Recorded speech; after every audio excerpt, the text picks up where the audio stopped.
So I used to think that people were just born with business acumen. You know what I mean? Like they just always had the right answer for the office politics, and they knew all of the office small talk, and they could kind of dance over here and go over there and kind of avoid all the drama, right? You know people like that? Or there were people who could sidestep the drama even though they were kind of in the middle of it, right? And I would stand around going like, I don't get it. I would walk up to the water cooler. At the time I was working for federal highways in the United States. It was a government job, and I'd walk into a conversation and kind of, interject something, and the whole group would just kind of stop. And then I'd just kind of slink away, like, never mind me, right? Or there would be some kind of new exciting thing, right? And the sales guys would come in. And so they'd be talking and messing around. I'd be like, hey, yeah, that's so great. Hey, this one time. And I'd tell a little story and everybody would be like, what are you even talking about right now, right? And I just didn't get it. Like, I didn't get it. I would get awkward. Sometimes I'm still awkward. I'd get anxiety. I'd say the wrong thing. Does anybody else kind of say the wrong thing every now and then? Yeah, exactly. And, I've seen how learning how to manage my state of mind has helped. I help a lot of people also, teach them what I've learned. And I've been able to reduce my stress. I've been able to reduce my anxiety. And, oh my gosh, an international speaker, that's like, never thought that would be a thing, ever. So today I want to talk to you a little bit about emotional intelligence, how I came to find emotional intelligence, and the things that I've learned. We're going to go through what emotional intelligence is, and although we can't cover all of the traits of it today, we're going to talk about a few tips at the end as well of some things that I've done and some things that I continually teach people to do to get better results. You get better results in your team, you get better results in your work, your productivity, and you know what? Maybe it even bleeds over to your personal relationships too, and that's the extra little bonus. So, today we're going to talk about emotional intelligence in the workplace. If anybody wants to chat on Twitter, it's 5 tips for EQ. That's the hashtag that we are going to use. I'm Christina Aldan. You can find me, I'm a lucky girly girl, everywhere on the interwebs. I am a speaker, trainer, and consultant based out of Las Vegas, Nevada. I've been there for almost 12 years. It's cold here. I know this is your summer and everything, but and so I'm out of Vegas. I love Vegas. This is my second time here in Oslo. Thanks so much for having me, and thanks so much to all of our sponsors as well. So yeah, this used to be me. I don't get it. I'd be standing around going, how is it that guy is always hanging out like with the boss and schmoozing and they're going out and doing things and I'm not, right? I'd be really awkward. I'd be really not so great at personal relationships, dating, But all of these things, I'll tell you what, the things that we're going to talk about today, you can learn these things. You can learn these things because we all have this quality called neuroplasticity. We're going to talk about that in a moment. But you can also reduce your stress. You can also get better relationships and improve your results. Because I definitely was not just naturally born with business acumen, a natural ability to even have difficult conversations, right? Because conflict happens because we're human. It's just how it is. And, if we can learn to navigate that, because who wants to wake up every day and think, oh God, I got to go to work and face that drama or deal with that difficult person or have a difficult conversation, right? It causes a lot of stress, and you can look it up anywhere. All of the tests will tell you that chronic stress is not good for your body. It's not so good for your health. So I was this guy. I was awkward all the time. I would have panic attacks. Like my boss would call me in, and even if it was just something that would be a simple question, right? Hey, Christina, I need to talk to you later this afternoon. I'd be like, oh my God, that's it. I'm losing my job. I get super stressed. I'd start telling the story about the terrible thing. I was just really, really awkward. And one day I wanted different results. I wanted to change that feeling. I wanted to reduce those stressful situations. And cultivating emotional intelligence is hard because there are a lot of different facets to consider. There's no perfect path, but if you work on one thing, two things, a few things here and there for 3 months, 6 months, you kind of grow, you kind of change, and it's interesting. One day you're standing on stage talking and sharing about what you've learned, which is crazy. But it's really hard. It's really hard to look in the mirror, right? That's a tough thing. I was talking to an organization downstairs, and they work with a lot of consultants worldwide. They work with emotional intelligence. And I said, what is the number one thing that you find is such a struggle for your consultants? And they said, the number one thing that we see over and over worldwide is that people have a hard time looking at where their strengths, where their weaknesses are, what their challenges are. Looking in the mirror is really, really hard. Is anyone else here, I'm curious, is anyone else really, really good at looking at other people and identifying what's wrong in them? Just go ahead and raise your hand, because I am excellent at that. I am excellent at that. But when we look in the mirror, it's a little bit different. And here's the thing, we teach best what we need to learn. Has anybody heard that? We teach best what we need to learn. So you're in good hands today, let me tell you. But here's the thing, when we do look in the mirror and we see, maybe we're facing our own confirmation biases right then and there. Maybe we're facing a challenge. We have a choice. We have a choice to either say, oh, no, somebody else's problem. You guys are crazy. I'm out. Or you have a choice to say, you know what? This is kind of a challenge for me. I'm going to roll up my sleeves. Let's dig into this. Let's examine this. Because we're good at that. As programmers, as developers, we're good at that for code, right?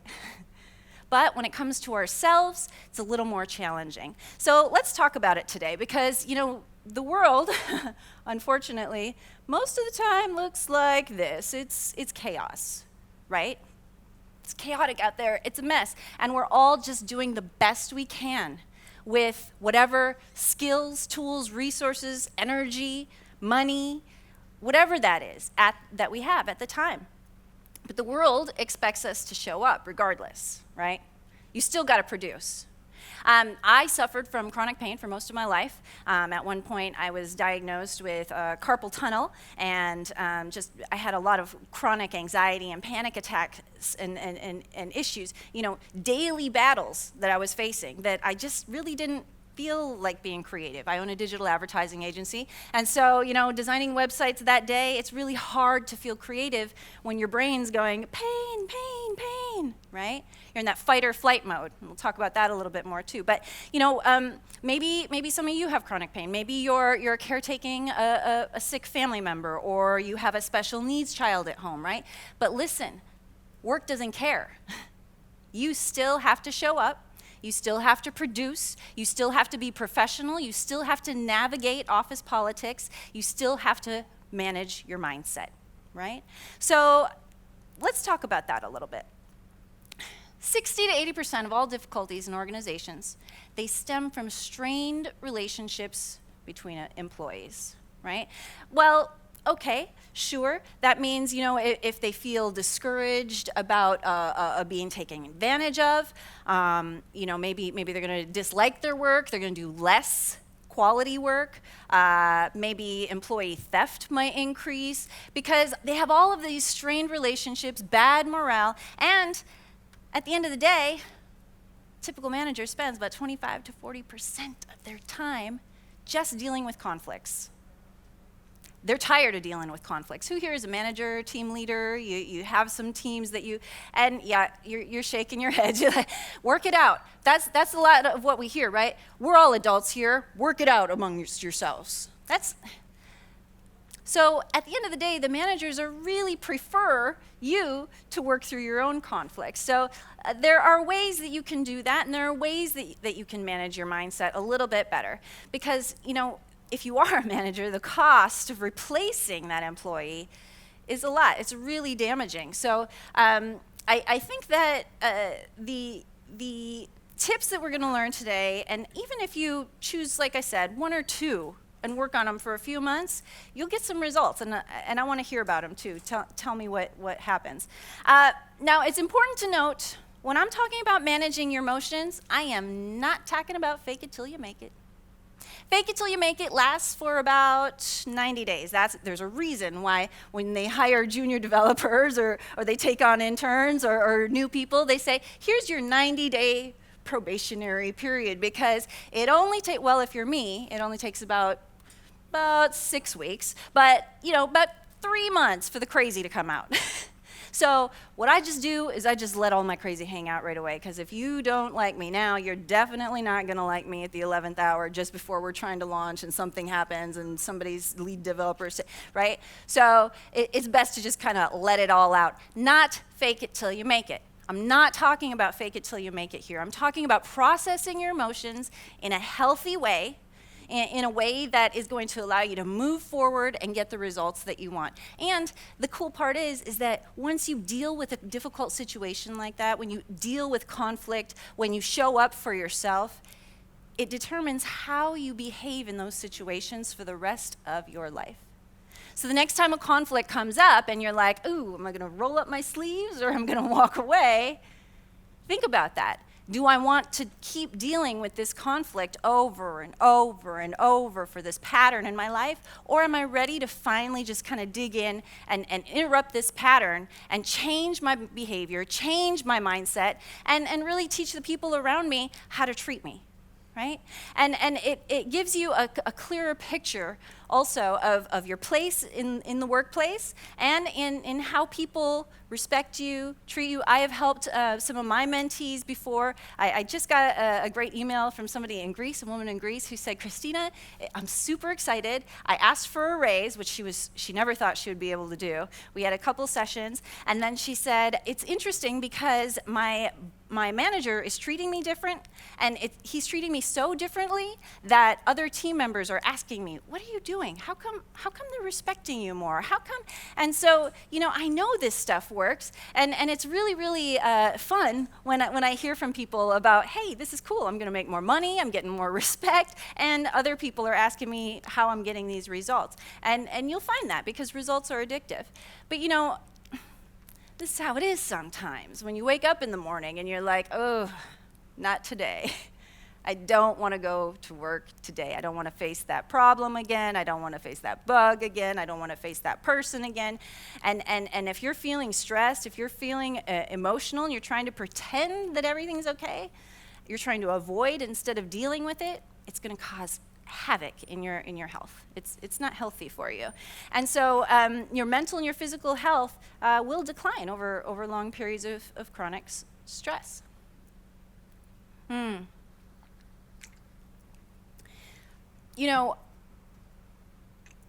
We used to think that the brain was much more limited. We used to think that brain cells die, that's it, okay, whatever. What we know now is that you can create new neural pathways. In fact, our neural pathways are chunked in information. So when I'm with my trainer and he says, Christina, we need to work on your grip more. Remember, I was misdiagnosed with a carpal tunnel, and I've had chronic nerve pain on the entire left side of my body. I had 2 major nerve bundles that were impinged for decades, right? I couldn't snap my fingers. Hey, look at me, I can snap my fingers now. But I would think about how to improve my grip.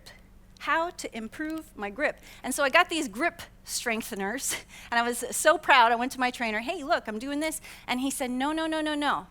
Your body chunks the information. So if you're gonna learn how to climb, and you wanna be a climber, and you wanna improve your grip, you need to practice your grips like this. So this is what I do around my house lately. I just walk around my house doing grips. I have different kinds of grips. I even look left in grip. I look right in grip, because it's a different set of neurons in our nervous system that chunks that information every single time. So if I want to retrain my brain to get stronger, then I need to make sure that I'm looking up when I practice, look down when I practice, because our brains chunk that information. And what this tells us is that we can teach an old dog new tricks, right? We thought, oh, you can't teach an old dog new tricks, forget it. In fact, what happens if you stimulate that neurological pathway over and over and over and over. With enough repetition or with a strong enough signal, it deepens that groove. It locks it in. Deepens the groove, deepens the groove, deepens the groove. You can change your behaviors, you can modify your responses, and you can get different results in your work and in your personal lives.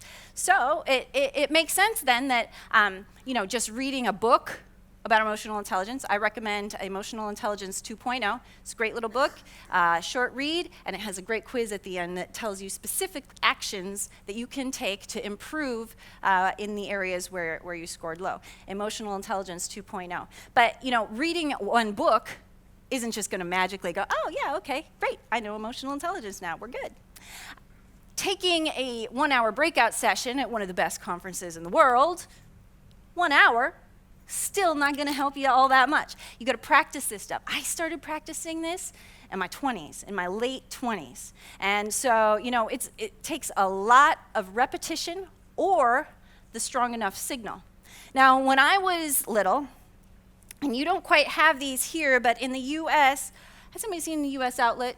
It's a little bit different, right? Shaped a little bit differently. The lines are thin. And when I was a little toddler, crawling around on my grandma's floor, we have these outlets nice and low to the floor, about toddler height, and I picked up a little bobby pin. Do you know what those are? Those hairpins, those metal hairpins? And stuck it into that outlet. Zzz. Whew. How many times do you think in my life I have stimulated that neural pathway? One. That's it. I only needed one time, right? Now, in my 20s, I was a little more stubborn. One time wasn't quite enough. I made plenty of mistakes. And with repetition and dedication and a willingness to move forward and get different results, I eventually got different results. But either way, you can see how if the signal is repetitive enough or if the signal is strong enough, we can rewire our brain. We can teach our brain to respond in the way that we want. And I think that our brains are really miraculous things. Our brains are really, really helpful. However, this is our problem here. We've got this lizard brain, right? Our amygdala. We have two of them, but they work together. Amygdala. The lizard brain is the emotional center of our brain. And so, the problem is that we're at a biological and physiological disadvantage when it comes to the amygdala because that's the part of the brain that gets the signal first. We have just over 300, it's something like 300 milliseconds to make a choice before the cognitive brain gets it. By the time we reach almost 700 milliseconds, we've already just made the decision and we're kind of just justifying it at that point. So there's not a lot of time to choose a response, to change your response. But the challenge of understanding the appropriate response and creating that different response, responsible people respond, right, instead of reacting, that primitive emotional center will kick right in, and sometimes, instead of smiling and saying, oh yeah, thank you, I'll think about that, maybe you're just thinking instead about a throat punch or some kind of karate move in your brain. But you really have to kind of pause, think about what your response is going to be, and then, behave accordingly. Because who wants to feel like this every day, right? If we spend 40, 50, 60, 70, 80 hours, I know some of you out there are doing that, 80 hours a week, working so hard at things, and everything is a conflict, or these hard stressors are diminishing your mental, your physical health. Stress is good. Acute stress can help us go, but that chronic, long-term stress, over and over, who wants that? It's not healthy. It's not healthy for you, for your family, the people around you, or for your team. So, I hear it over and over again. I talk to hiring managers in different industries, and over again, when given the choice between two candidates that are both technically equal, even if the one is a little lower in technical ability, they will always choose the one with the higher EQ, emotional quotient, emotional intelligence, every single time. Because remember, 25 to 40% of those managers are dealing with drama, and they don't want that conflict. They want people who are going to be able to deal with it and handle their business and produce and get work done in an effective, efficient way. So, they want workers with a higher EQ. People who can work better in teams, people who can manage conflict, people who can manage stress. So, instead of arguing or getting defensive or trying to convince people of your position, which happens a lot, right? Sometimes we talk louder. Sometimes we start to get a little manipulative in our conversations to try to drive the results to what we want. Instead of, maybe trolling somebody on Facebook or Twitter because they have a different opinion, instead, maybe you learn some techniques to kind of open up the relationship, open up their mind, open up your mind, making the choice to pause, to create some space, take responsibility for your emotions, respond instead of react, right? These are how we could create healthy relationships, and we can get better results from the people around us, from our teams, from our work. So, emotional intelligence or emotional quotient, EQ. The ability to monitor one's own and other people's emotions, to discriminate between different emotions and label them appropriately, and to use emotional information to guide your thinking and behavior. Emotional intelligence also reflects abilities to join intelligence, empathy, and emotions to enhance thought and understanding of interpersonal dynamics. So what does that say? Do you get it? And if you don't get it, then how can you? Right? Emotional intelligence includes more than just intelligence. It includes your intuition. It incorporates information that your brain receives from reading body language, from hearing sounds, from visual cues, right? And unfortunately, if you're a little like me, you have to work a little harder sometimes to read body language. Or oftentimes in rooms where I'm teaching, there are people who are on the autism spectrum. They have a difficult time with the body language specifically, right? And so, of course, we can use different techniques and different tips and tools to help improve our emotional intelligence and get better results. So there are 4 parts to emotional intelligence: awareness of self, awareness of others, management of self, and management of others. 4 categories, and there are 20 different facets in here that all kind of fit into these categories. Oh, look, I put them in. Yay. The first few: emotional self-awareness, accurate self-assessment, and personal power. When we move into awareness management of self, we talk about behavioral self-control, integrity, innovation, bias for action, achievement drive, realistic optimism, resilience, stress management, personal agility, and intentionality. When we talk about awareness of others, it's empathy, it's situational awareness, it's your service orientation in the community, and being able to anticipate the needs of others and respond. And then for management, how you put your own skills into the community, how you communicate, how you mentor others. All of these things are part of emotional intelligence, and all these traits are covered in Emotional Intelligence 2.0. I love that book. So let's talk about the first one, awareness of self.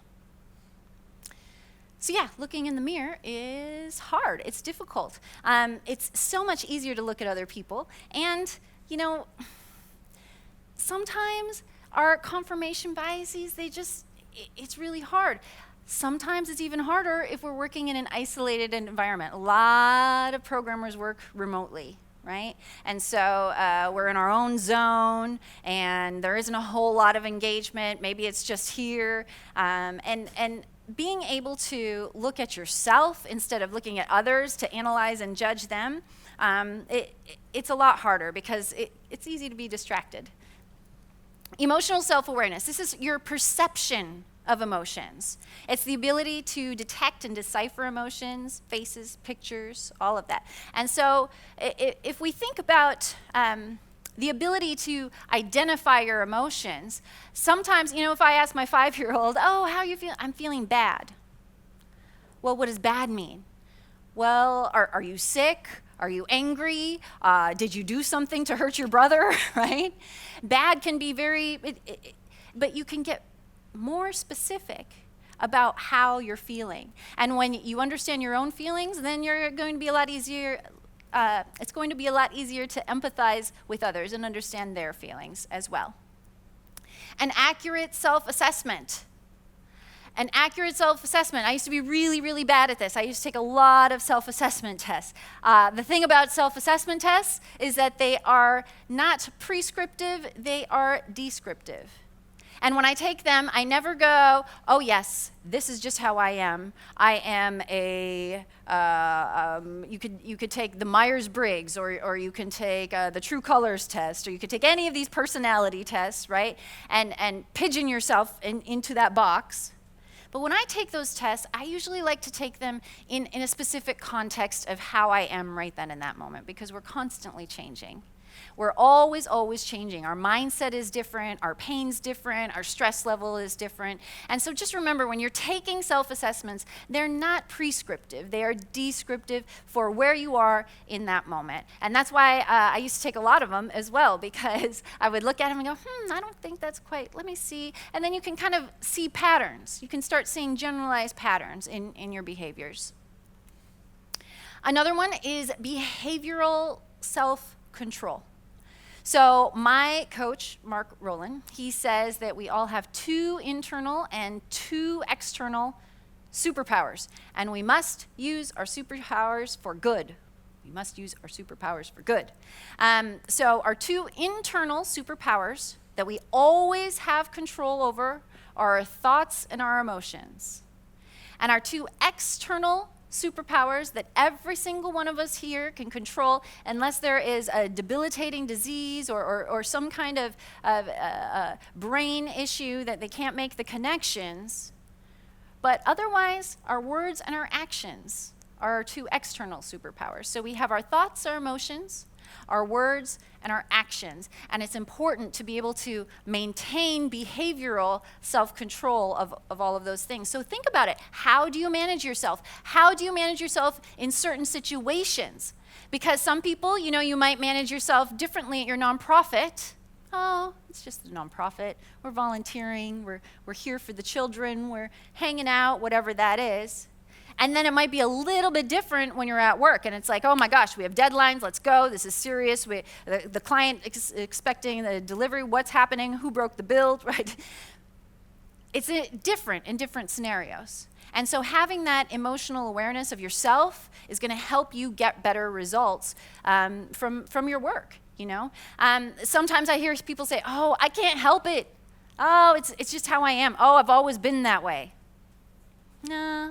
Just because you've always been that way doesn't mean you have to continue to be that way, right? You can get different results. It just takes practice sometimes, and the only way to do that is to identify where is it in that pattern that the system is breaking down. Where can you interrupt it? Is it in your thoughts, in your emotions? Is it in your words? Is it in your actions? Behavioral self-control is one facet of emotional intelligence that can be cultivated to get better results. So choose your state of mind wisely. Integrity. Integrity is what we do when no one's watching. Integrity was one of the first things that I started practicing about emotional intelligence before I knew what it was. See, when I was in my 20s, I used to hop around jobs a lot. I had 14 jobs in 4 years or so. I don't know, it was ridiculous. But I had a lot of different jobs, and I would work at a job for about 2, 3, remember, it only takes me about 2 months for the crazy to come out, about 2 months, and then I'd go, these people around here, what's wrong with these people? I'm out, I'm done. Next, next, next, next.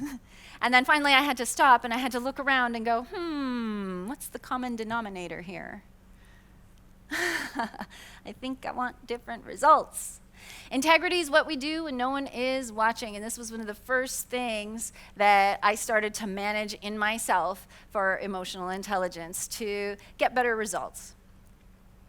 The next one, remember, there are 4 parts, 4 sections of emotional intelligence. The next one is awareness of others. I want to talk about identifying emotions in other people. You can't identify emotions in other people unless you can identify them in yourself. Otherwise, you're just my 5-year-old going, bad, right? It's not very helpful information. You can't really go very far from there. Okay, what's bad? The food's bad, the movie's bad, what are we talking about here, right?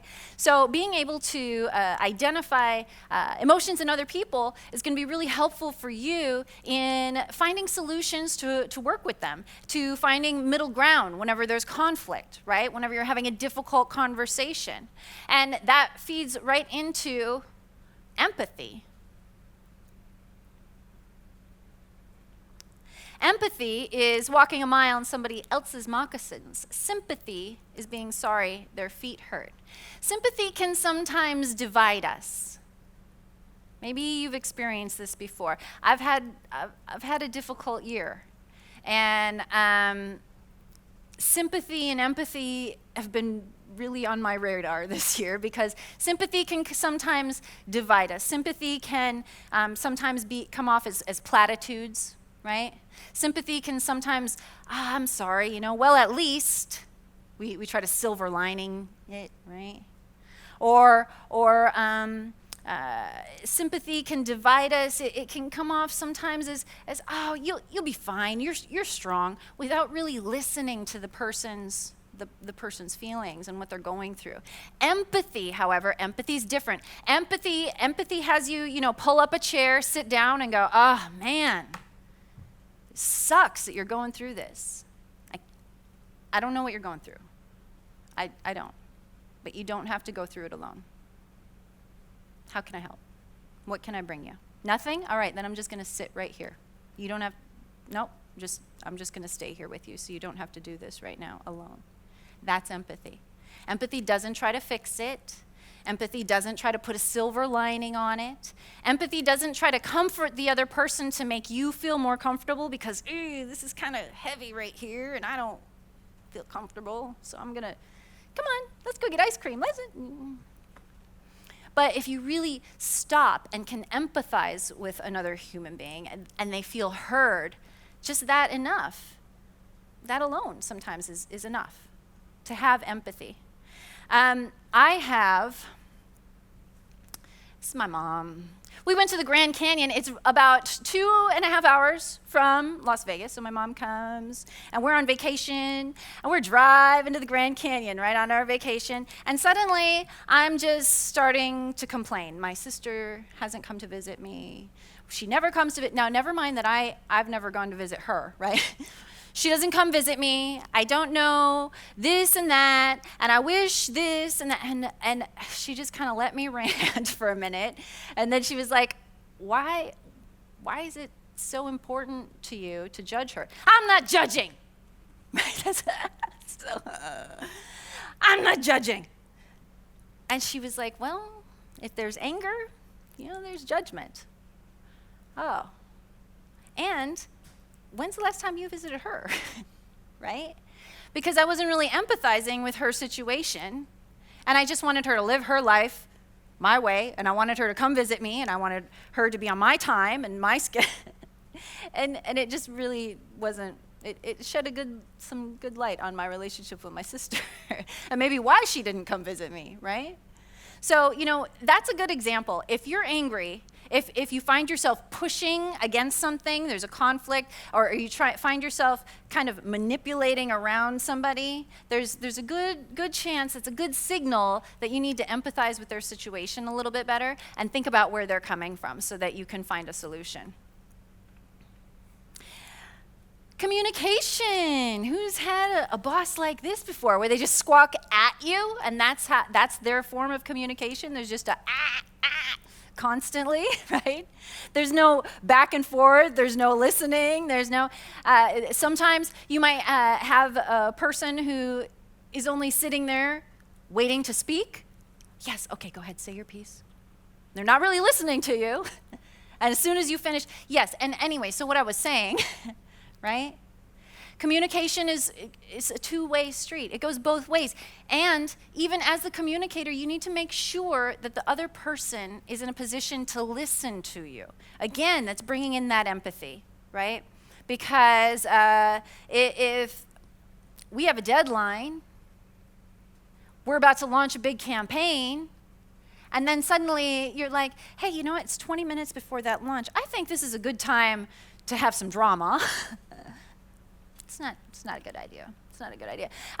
Communication means that you have to make sure the other person is in a position that they're going to be prepared to listen to you, right? They're not going to be off worrying about a campaign launch right now or deployment right now, right at the moment that you want to ask for a raise or have a heart-to-heart about your position in the company. So communication, I think that sometimes people think, oh, you don't listen, but we also have to remember how we listen, right? We also have to remember, are the other people in a position to listen? Are they in the mindset to listen? Maybe you're in a public place. Maybe you're in a quiet place. Everybody's different. And see, if you're going to have a difficult conversation, I do a talk about 5 steps to having a difficult conversation. And one of those is to make sure that the other person is going to be receptive to you as well. Social and situational awareness is another aspect of emotional intelligence. I put this slide in here because your feet are good indicators. And when I was super awkward, I would go to networking events, or I would sit in the back.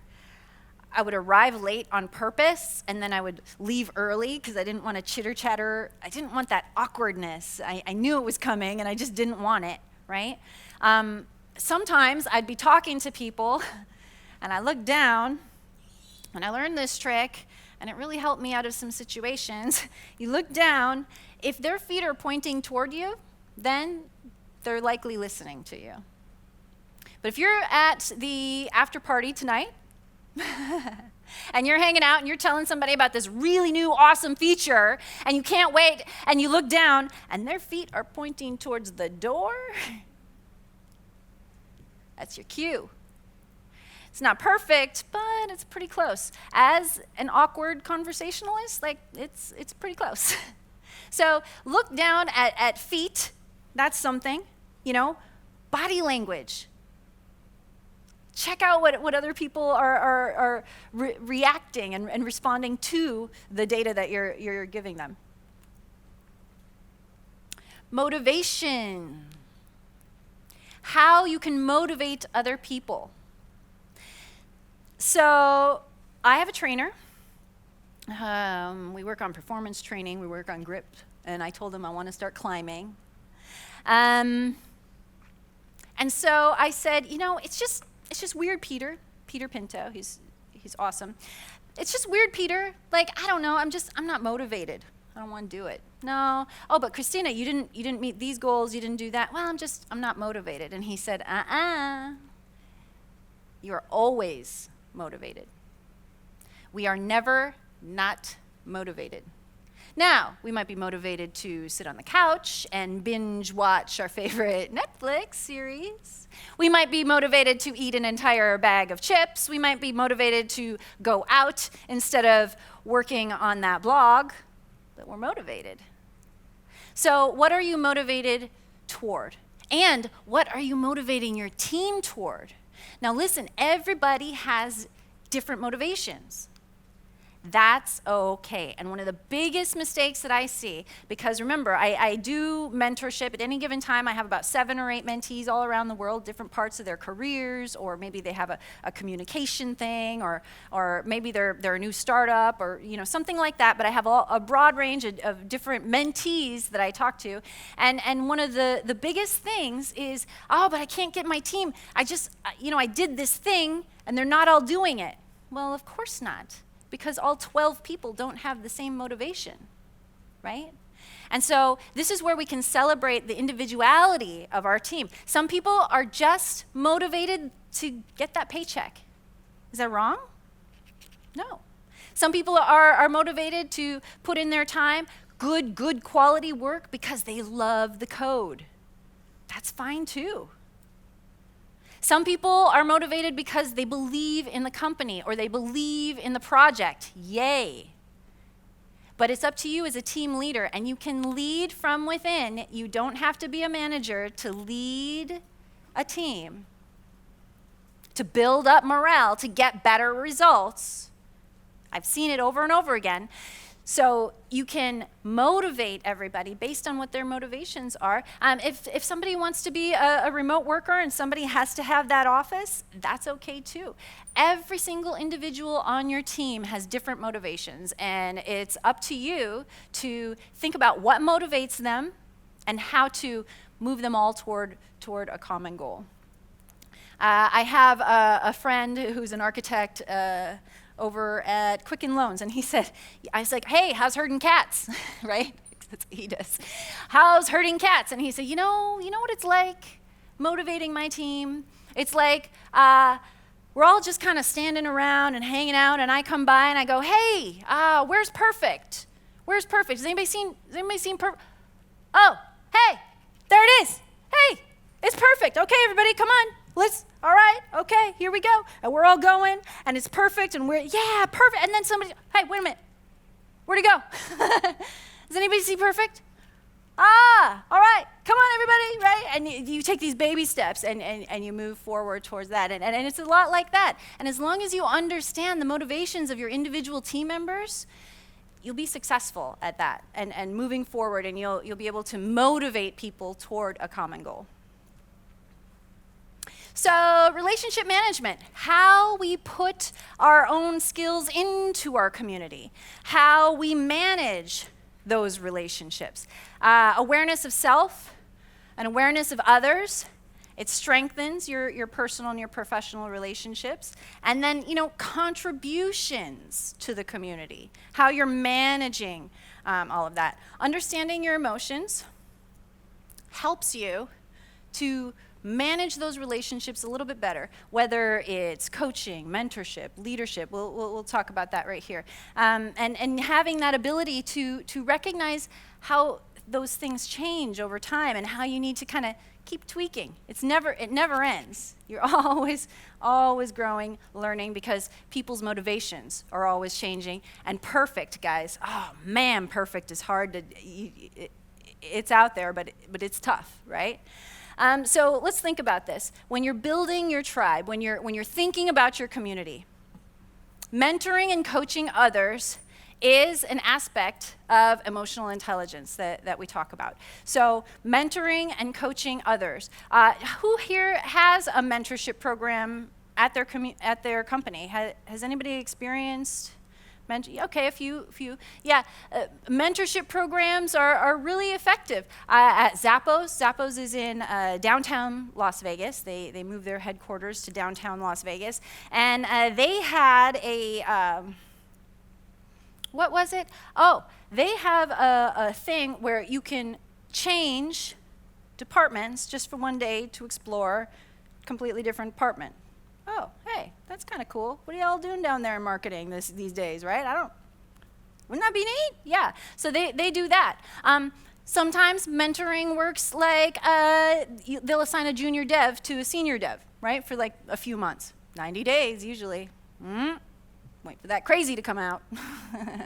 But that's a mentorship model that works.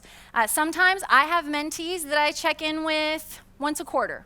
We just do a video conference, and once a quarter. I have mentees that I talk to once a week, even, if they're going through a challenge or a launch, or they really want to refine a certain attitude or aspect of emotional intelligence. I work with people in that way as well.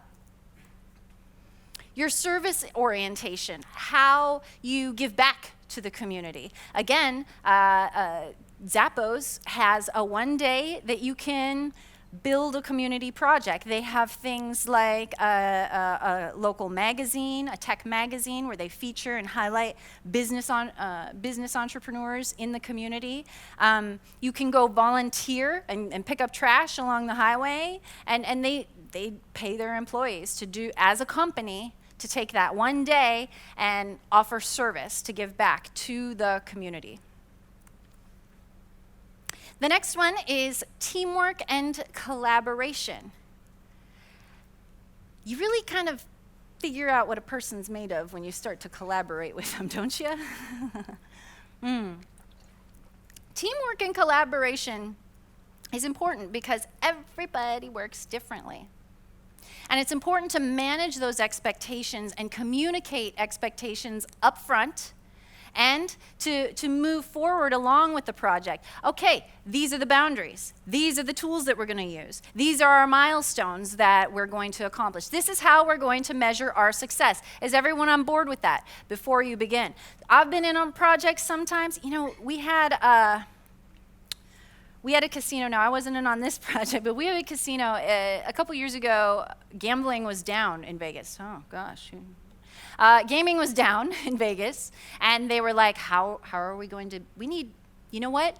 Let's bring those Midwesterners over. We're gonna give them some deals, right? So I can't remember which casino it was. They partnered with a bank in the Midwest. Okay, great. They got all the way 9 months down. For every new bank account that was opened, people were gonna get a discount, a room at the casino, and all they had to do was get their airfare. Okay, great, yeah, this is really gonna help us. We anticipate that if we do this, we can probably bring in about 10,000 new people a month. Great, awesome. They get right down to the launch, and all they needed was one line of tracking code. And the bank said, oh no, that violates the privacy of our users. We can't let you remarket. Now, how did they get that far along in the project? Tens of thousands of hundreds of thousands of dollars, and then they were missing out on all those hits, on all that remarketing, because the bank wouldn't let them add the remarketing tag. And they didn't discuss that scope at the beginning, right? And so collaboration, teamwork, understanding what that end goal is and how we're gonna measure success is really, really important in teamwork and collaboration. So let's talk about 5 tips for cultivating more emotional intelligence in your life. These are things that I do. These are things that my clients do, my mentees as well. So, awareness of self is the first step, so let's start there. How do we become more aware of ourselves, more self-aware? Well, we create white space. We can create space around that. Remember, we only have just over 300 milliseconds. It's nearly impossible, it seems, right? But with practice, you can kind of create that space around your emotions. And, sometimes you just need to go, oh, I need a moment. Give me a minute. Or, I don't have the right words to say right now, but that doesn't fit right. That didn't sit right with me. I want to address this, but just not right now. I'm not really in a place to do it. It's okay to say that. In fact, it's much better to say that than start screaming and yelling and fighting right away when somebody, comes at you and there's a conflict. It's so much better to create that space. Something like we could just discuss it offline. There is a company that does this. It's called Whitespace. And Juliet Funt is the CEO, and they actually come in, they assess a company, and they say, hey, you know what? You and your employees, you could create some more white space here, some more white space here, and improve your productivity by X amount. And they have all of the data that show that to be true. So, pausing, breathing, calling up a friend to vent, screaming into a pillow, all of those things help you kind of bring awareness to your emotions, create space around them to react is really not a good idea. Remember, we want to respond. Responsible people respond. And so creating white space will help you trust your emotions better and allow you to manage them a little better. Who knows what this is?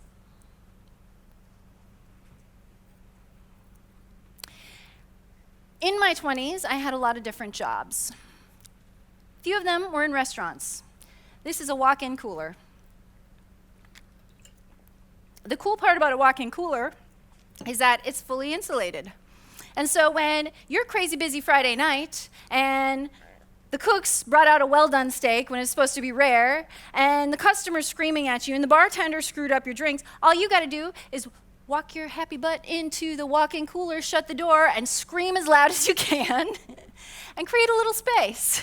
In fact, I did this as a soft skills training at one of the Microsoft offices, and one of the guys said, "Oh yeah, we just kept a chair in there. We called it the office." That's what we did. But you know, there are a lot of different ways. You can pause, you can take a walk, you can take a drink of water, you can breathe, you just create space. Do a few push-ups, whatever it is. These are effective tools at managing your emotions, and they're so much better than lashing out at other people or spinning that negative tape in your head, because it creates space, it helps you to analyze and assess, and you know, whatever your challenges are, you're still responsible for communicating effectively. You're still responsible for showing up to work and producing and doing the best possible job that you can. Shifting your perspective. Shifting your perspective, we have time for this. I love this little exercise. So shifting your perspective kind of helps you harness and regulate your emotions a little bit better in yourself and in others. And so if we inhale, if we exhale, if we think about what it's like to be the other person. In fact, you'll see this sometimes, right, with like counseling or therapy, and they do role play, right, where you can see what it's like to be the other person. So let's everybody just close your eyes and do this exercise. Close your eyes. Everybody has to play. Everyone in overflow too. Hi. Close your eyes. We are all going to see if we can shift our perspective. I want everybody to please inhale.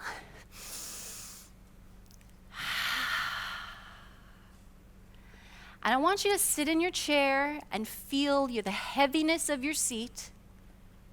Feel your feet on the floor. Keep your eyes closed and really just think about you. What it's like to be you. Maybe you're a little warm in the room. You can see me up here. I'm moving around. I'm very kinesthetic. I'm all over the place. Excited to be here, my second time in Oslo. You're excited to be here because, gosh, what is she saying up there? And you can really feel what it's like to watch me from your perspective. And I want you to keep your eyes closed, and everybody take 2 deep breaths together. Ready?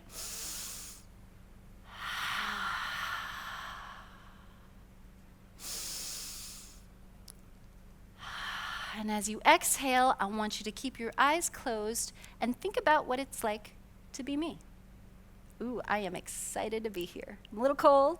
That's okay. I'm moving around. My arms are still waving. I'm happy. I'm looking out at all of you. Hey, close your eyes back there. And you can imagine what it's like to be me up here on the stage, to see everyone, to be a little bit cold, very excited. From my perspective, second person perspective. And we're going to take 2 deep breaths together again. Ready?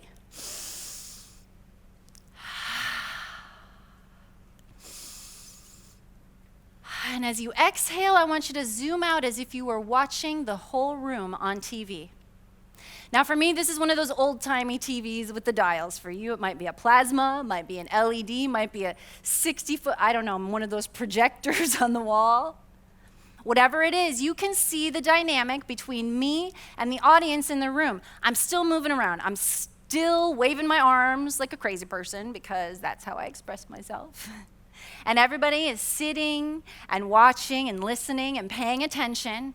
And you can imagine what it's like to be in the room. Third-party perspective, third-person perspective. You could change a channel if you wanted. You could turn the volume up, down. Don't turn the volume down. But you can see what it's like from a third-person perspective. And we're going to take 2 deep breaths again. Ready?